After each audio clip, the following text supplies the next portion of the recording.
It might have got lost in the shuffle of the start of college football season, but we're coming off a massive news week for Tennessee athletics in the two biggest sports on campus. We'll tell you what happened just ahead.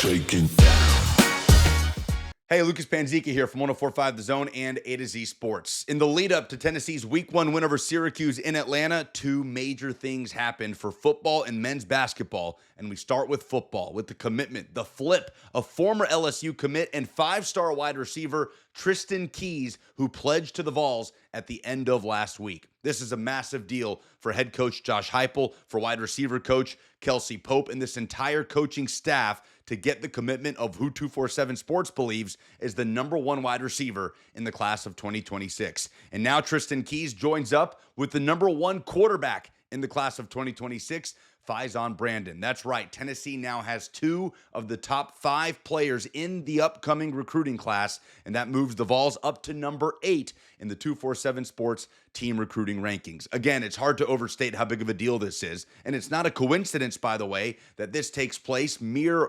days after it's made official that Tennessee is signing with Adidas. I know a lot of Vols fans did not like that move. They don't want to see the uniforms from 2011 be brought back in 2026. However, that move was made because of recruitments like this. It's not a coincidence that Tristan Keys himself inked a deal with Adidas just weeks ago, announcing it, and then flips his commitment to the Vols.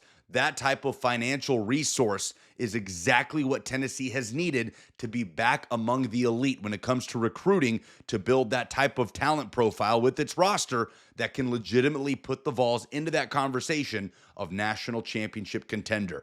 These are the things that have to happen. And for Tennessee, this is good early momentum after that deal with Adidas securing the commitment of Tristan Keys. Now, of course, you got to get pen to paper. And as we know, there are windows every year for players to leverage their position in this era of college football. But for right now, Vols fans can celebrate that commitment and understand that Tennessee seems to be headed in the right direction when it comes to building its talent roster through recruiting, which I still believe is the way to go when you want to build a national championship roster. So there was that, and there was also the fact that Tennessee Athletics gave head coach Rick Barnes of the men's basketball program a lifetime contract. Rick Barnes, at the age of 71, who has been coaching this team for over a decade, will have his contract automatically renewed every April, so there will always be 3 years left on his term.